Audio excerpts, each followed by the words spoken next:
자, 투데이 핫 이슈 인터뷰 시간입니다. 기준금리가 1년 3개월 만에 인상이 되면서 부동산 시장에는 어떤 영향을 미칠지 관심이 높아지고 있는데요.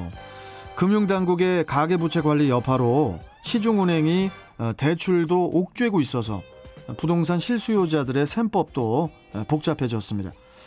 자, 그래서 이와 관련해서 서진형 대한부동산학회 회장 겸 경인여대 교수 연결해서 금리 인상과 또 잇따르고 있는 대출 중단이 부동산 시장에 미치는 영향에 대해 이야기 나눠보겠습니다. 자, 서진형 회장님 나와 계시죠? 네, 안녕하십니까. 저 서진영입니다. 예. 회장님, 그나저나 기준금리가 인상이 됐습니다. 네. 당장 이런저런 대출 이렇게 모아가지고 집 구하신 분들에게는 어떤 영향이 있을지 이것부터 궁금하거든요, 회장님. 네. 네, 좀 말씀 좀 해주세요. 부동산 시장과 금융 시장과의 금리는 밀접한 관련을 가지고 있습니다. 그럼요. 왜냐하게 되면 이제 자금이라는 것 자체가 돈이 부동산 시장으로 흘러가느냐 아니면 금융 시장으로 흘러가느냐. 당연히 이제 금리가 높아지게 되면 자금들은 이제 금융시장으로 가겠죠, 그죠? 그렇죠. 금리가 낮아지게 되면 부동산 시장으로 가게 되는 겁니다. 근데 이제 금리가 높아지게 되면 또 이제 기존에 대출받은 주택 소유자들이 네. 이제 그 자금 부담을 느끼게 되는 겁니다. 예. 그러다 보니까 이제 정부에서는 가계대출 관리라는 명분을 내세우고 있지만 지금 부동산 시장이 너무 급등하다 보니까 부동산 시장을 안정시키기 위해서 이 금리를 인상하는 조치들을 취하고 있거든요.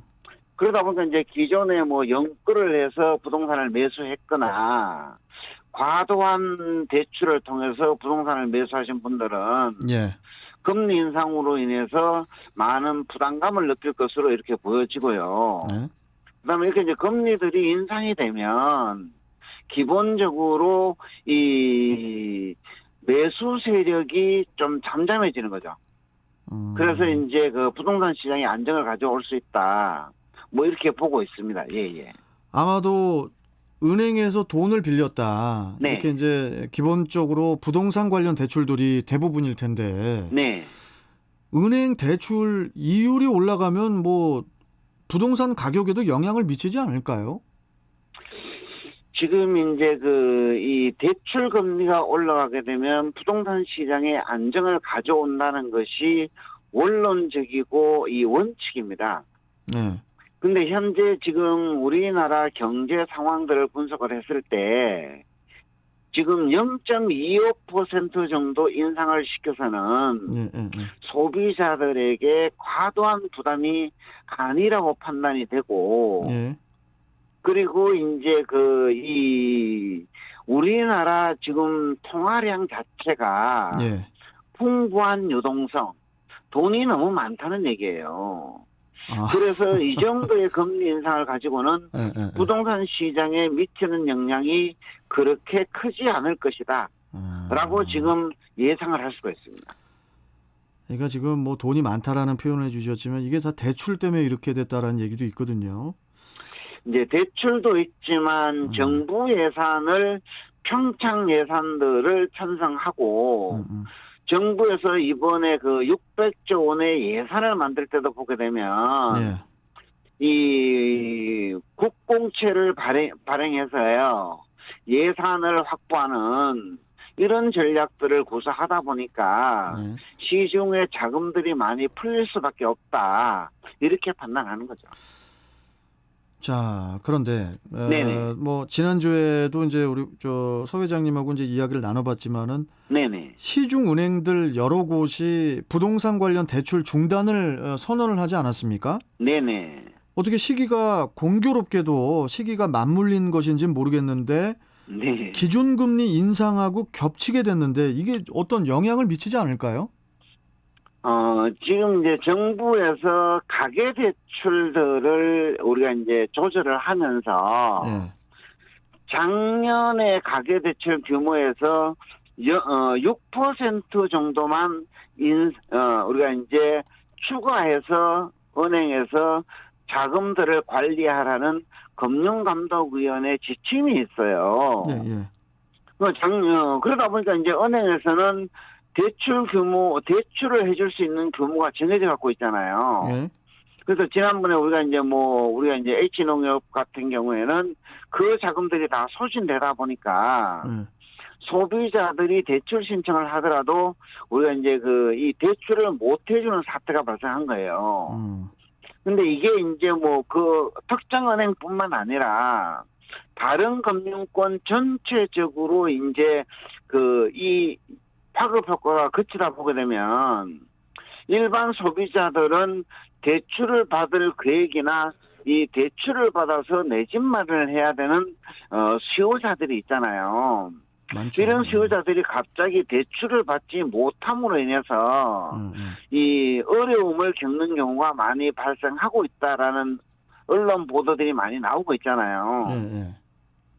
그래서 우리가 이제 실수요자들이나 또는 무주택자들이 내 집 마련을 하고자 하는 경우에는 이러한 어떤 대출 총량 규제에서 어느 정도 보호를 해주는 이 핀셋 해제를 해주는 보완책이 필요하다. 이런 정책들을 그래도 정부에서 한번 고민을 해봐야 되지 않을까 이렇게 보는 겁니다.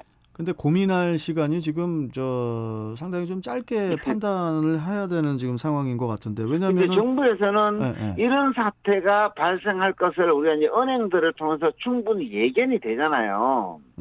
그럼 이런 사태가 발생하기 전에 이러한 지침을 만들어서 은행들에게 어느 정도 이제 권유를 함으로 인해서 실질적인 실소유자나 또는 무주택자들의 경우에는 이러한 규제를 받지 않도록 사전 조치를 마련하는 것이 정부의 역할이 아닌가 이렇게 생각을 해요. 아니 근데 서진영 회장님 이번에 0.25% 올랐잖아요. 네네. 근데 일각에서는 그런 얘기가 있어요. 또 한두 달 후에 0.25%가 또 오를 것이다. 네. 그런 얘기가 있는데 지금 이제 가을인데 지금 가을 이사철에 이사 계획했던 분들은 상당히 또 막막할 것 같기도 하고 또 기존에 대출 받았던 분들도 아니 0.25%까지는 참겠는데 이게 지금 0.5%가 되면 이게 말이 달라지거든요. 네네. 그런 거 이거 어떡합니까? 만약에 그렇게 되면? 지금 이제 정부에서는 금융감독위원회에서는 보통 이제 0.25%에서 0.5 내지 0.1 이렇게 이제 그 금리를 인상한다고 얘기를 하잖아요. 근데 이제 전체적으로 봤을 때 금리를 그렇게 급격하게 인상을 하기는 쉽지 않아요. 왜냐하면 우리나라는 이 저금리 시대를 맞이하고 있거든요. 이게 이제 글로벌 경제이기 때문에 우리나라 금리를 많이 올리게 되면 해외 자본들이 우리나라에 또 많이 들어올 거 아니에요. 그죠? 자기 나라의 금리는 낮을 거 아닙니까? 그러면 우리나라의 전체적인 통화량이 커지기 때문에 우리나라의 경제에 어떤 인플레이션이나 이런 위험성들이 많이 내재하고 있어요. 그러다 보니까 실질적으로 정부에서 사전 경고는 하겠지만 예전처럼 3%, 5% 이런 고금리 시대로 급격하게 변하기는 어렵다. 그래서 정부에서는 어느 정도 이제 그 시그널을 보내긴 하지만 급격하게 인상하기에는 한계가 있지 않을까 저는 이렇게 생각해요. 그러니까 세계 시장 규모와 좀 맞춰갈 것이다. 네네, 말씀이시고. 자, 그러면은 이제 그 전월세 시장에서의 영향에 대해서도 좀 이야기를 좀 나눠볼게요, 회장님. 네네. 전월세 같은 경우에는 특히 그 신규 전세 수요자에게 대출 중단 영향이 또 상당히 클 텐데. 전세 보증금 감당이 어려운 분들이 많아지다 보면은 반전세라든지 또 월세로의 전환도 이제 늘어나게 될 것 같은 그런 생각도 드는데 어떻게 보십니까? 우리가 이제 금리와 전월세 시장도 사실 밀접한 관련을 가지고 있고 현재 우리나라의 이 임대주택, 그러니까 전세 주택의 공급 자체가 사실 축소되었기 때문에 전세 내 집이 없는 사람들은 결국 남의 집에 살아야 되잖아요, 그죠? 그렇죠. 근데 이 전세 수요는 계속 있는데 전세 공급이 부족하기 때문에 그렇죠. 전세 가격들이 급등하는 겁니다. 그럼 전세 가격이 급등하게 되면 예. 우리가 이제 임대차 보호 3법을 많은 얘기를 했잖아요. 그죠? 예. 그래서 임대차 보호 3법으로 인해서 전세 가격이 또 급등을 한 겁니다. 그렇죠.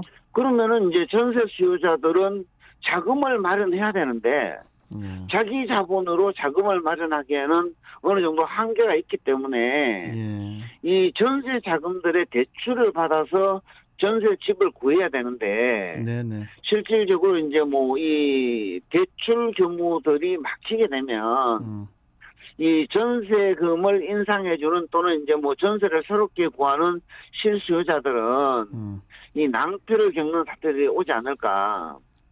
그리고 이제 이러한 전세 자금들이 부족하게 되면 이게 이제 어떤 시장으로 가게 되느냐.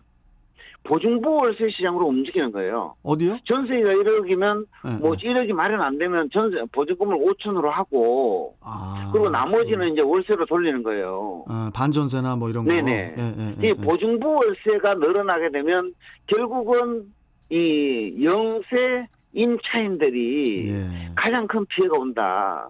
뭐 돈이 있는 사람들은 별 상관이 없잖아요, 그죠? 그렇죠. 전세 보증금 올려주면 되니까. 근데 이제 뭐 영세 돈이 없는 임대 수요자들은 보증부 월세 시장으로 내몰리는 이런 어떤 악순환들이 계속 일어날 수 있는 거죠. 그나저나 회장님 지금 저 TVN 긴급 정보가 들어와서 좀 안내를 좀 해드리고 이어가도록 하겠습니다. 여러분들 독배로 교통방송 사거리에서 옥골 사거리 방향 옥년 국제사격장 입구 50m 정도 못 간 지점 2차로에서 승용차 간의 추돌 사고가 일어나서 아직 사고 처리되지 않고 있고 뒤로 오는 차량들 지정체되고 있다고 황성근 통신원께서 제보 주셨습니다. 참고해 주시고요. 자, 그나저나 또 회장님, 이 금리에 민감한 또 수익형 부동산 시장, 수익형 부동산 시장은 또 더 큰 타격을 받을 것으로도 이제 예상이 되고 있거든요. 임차 수요가 많지 않은 그런 상가 등을 중심으로 이렇게 수요가 위축이 될 거다 이런 예측들도 하던데. 이게 이제 엄한 곳으로 불똥이 또 떨어지지 않을까 염려하는 목소리도 있어요. 이 부분은 어떻게 보십니까? 우리 이제 이 고령화 시대에 접어들면서 많은 분들이 이제 수익형 부동산에 관심을 기울여서 이제 상가에 투자한 분들이 많아요.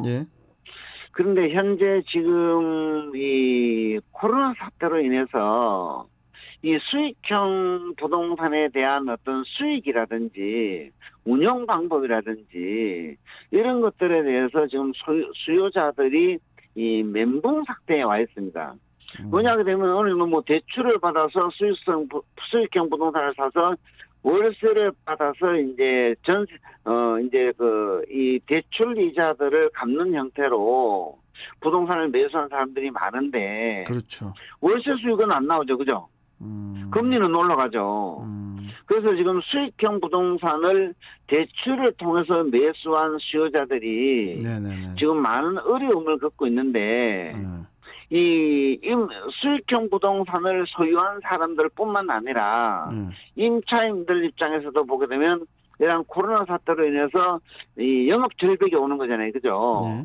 그래서 지금 현재 수익형 부동산의 소유자가 되었던 임차인이 되었던 지금 이 양쪽 다 상당히 지금 어려움을 겪고 있는 것으로 이렇게 지금 분석이 되고 있습니다. 그러니까 이율이 올라가면 또 월세도 올릴 수도 있잖아요. 그런데 지금 현재 이 코로나 사태 때문에 사실 뭐 임대인들이 임차인들에게 월세 부담을 가중시키기에는 현실적으로 쉽지 않고 그러면 이제 계약이 해지되는 거니까요. 그래서 이제 뭐 일부 이 착한 임대인 같은 경우에는 코로나 사태 동안 임대료를 50%만 받고 나머지 이제 장사가 코로나 사태가 끝나고 난 이후에 영업이 잘 되었을 때 임대료를 더 받는 형식으로 이제 이 투자를 할 수 있는 제도적 장치를 좀 마련해야 되는데 참 그게 지금 이 상가임대차 보호법이 그러한 어떤 제도에 따라가지 못함으로 인해서 서로 국민들이 상당히 어려움을 겪고 있는 것으로 이렇게 분석이 되고 있습니다. 아니 저도 착한 임대인이 되고 싶어요. 네네. 예, 그렇게 이야기하시는 분들도 많은데 네. 현실적으로 이게 그렇죠. 이제 뭐 원래 이제 뭐 임대인은 갑, 임차인은 을이라는 인식을 갖고 있잖아요. 예. 그런데 임대인의 경우에도 자기 자본으로 수익형 부동산을 모두 매수한 경우는 거의 없다고 보시면 돼요. 대출 껴서 그러면 이제 대출 이자를 갚아 나가야 되는 거잖아요. 그렇죠. 그러다 보니까 이제 뭐 임대인의 입장에서도 상당히 이제 고통의 나날을 보내고 있다. 그래서 임대인에게만 고통 분담을 하는 것이 아니라 임대인과 임차인이 함께 고통 분담을 하는 이런 어떤 운영의 매를 좀 기해야 되지 않을까 이렇게 보여집니다. 그나저나 저 서진용 회장님. 네. 원고에 없는 질문 하나 드려도 됩니까? 예, 괜찮습니다. 예. 우리 저 출경대 청취하시고 계신 분들도 다 같은 생각이실 것 같은데 네. 요즘에 이 코로나 때문에 뭐 사회적 거리두기 때문에도 밖에서 식사를 여럿이 하지도 못하고 네. 뭐 그러면서도 이제 뭐 이렇게 지나가다가 배가 고프거나 뭐 이렇게 뭐 주전부리를 찾거나 할 때 뭐 이렇게 가게도 보고 이렇게 상가를 이렇게 지나가고 들어가고 하잖아요. 네네. 아니 세상에나 어떻게 임대 그 딱지가 너무 많이 붙어 있어요. 네. 그러니까 지금 뭐 임대차 3법으로 인해서 뭐 전월세 이야기도 하고 회장님한테 이야기도 많이 소중한 이야기 말씀도 듣고 하고 있지만은 네네. 이게 지금 아까 그 착한 임대인 말씀을 드리다가 그 생각이 나가지고 네. 아니 가게들이 저기 너무 비어 있는 곳들이 많다 보니까 네. 앞으로 이 코로나 팬데믹 이후에도 계속 이런 분위기가 이어간다면 네. 가게들을 가게로 수익을 얻으려고 건물을 크게 뭐 대출을 끼던 뭐 어떻게 하던 같이 뭐 법인으로 뭐 여럿이 뭉쳐가지고 건물을 올리던 그런 그 시가지에 있는 건물들 어떡합니까 앞으로? 저는 그게 걱정되더라고요. 임대가 너무 많이 붙어 있어요. 네. 지금 우리가 이제 유동 인구가 줄어들고 네. 함께 모여서 업무를 하는 형태들이 많이 이제 줄어들다 보니까 결국은 상업용 시설에 대한 어떤 그 불황들이 좀 이어지고 있거든요. 그렇죠. 근데 지금 이 상업 시설의 이 불황 또는 임차인의 폐업 이런 것들을 지금 뭐 국가나 국민들이 해결을 해줄 수가 없어요, 사실. 예, 그래서 이 코로나 사태가 빨리 진정되기를 정부에서 이 팬데믹을 빨리 이제 하루빨리 막을 내릴 수 있도록 이 예방 조치들을 빨리 하는 게 가장 급선무이고 그래야만 세계의 어떤 인구들이 국가 간의 이동 등등을 통해서 우리나라 같은 경우에는 사실은 뭐 외국인들이 많이 이제 입국을 하는 형태잖아요. 그죠? 그런 어떤 현실들이 정리되지 않으면 상가들은 당분간 임대인이 되었든 임차인이 되었든 상당히 어려움이 지속될 것으로 이렇게 예상이 되고 있어요. 그러니까 지금 다 양측이 다 힘든 거거든요, 지금. 예, 그렇죠. 양측이 다 지금 힘든 상황에서 물론 우리 저 건물주 분들보다는 임차인들이 또 힘든 분들이 더 많고. 그렇죠, 당연히. 참 그러다 보니까 좀 여유 있는 임대인 분들은 또 이렇게 또 세입자들에게 좀 혜택을 좀 주려고 노력하시는 분들도 계시고 현실적으로. 현실적으로 제 주위에도 착한 임대인도 많이 있고 또 주위에 이제 그 상가를 임차해서 영업을 하시는 분들이 상당히 곤란을 겪고 있는 경우들을 많이 보고 있습니다. 그러니까요. 그래서 이제 어떤 뭐 대출 규제라든지 또 금리 인상이라든지 이런 부분도 아까 회장님께서 세계 시장의 어떤 변화 추이에 따라서 좀 비례하게 유동적으로 아마 똑같이 갈 거다. 동향을 따라갈 거다 이렇게 말씀해 주셨지만은 여하튼 현실적으로 우리 국민들이 지금 국민들의 현 상황에 맞게 좀 대출 규제라든지 아니면은 뭐 금리 인하가 됐던 인상이 됐던 또 부동산의 어떤 그런 그 제재가 됐던 이런 게 좀 더 우리들이 좀 이해할 수 있는 그런 법안들이 좀 더 많이 나왔으면 좋겠다라는 그런 생각이 들어요. 예, 그래서 국민들의 현실들을 좀 파악하고 예, 제발. 국민들의 마음을 어루만질 수 있는 이런 제도나 정책들을 만들기 위해서 정부에서 좀 더 세심한 노력이 필요하다는 거죠. 서진용 회장님이 어떻게 뭐 국회나 이런 데 들어가실 생각은 없으세요? 없으십니까? 하여튼 고민 한번 해보겠습니다. 네, 어제 들어가셔서 좀 바꿔주세요. 좀 이 나라를 이렇게 부동산 시장을. 예. 알겠습니다. 하여튼 고맙습니다. 예. 그 뜻이 있다는 말씀이시네요. 그러니까 국회로 들어가시고 싶으시다는 말씀이시네. 예. 알겠습니다. 자, 오늘 말씀 여기까지 듣고 또 다음 시간에 또 뵙도록 하겠습니다. 고맙습니다, 회장님. 예, 감사합니다. 예. 자, 서진형 대한부동산학회 회장 겸 경인여대 교수와 함께했습니다.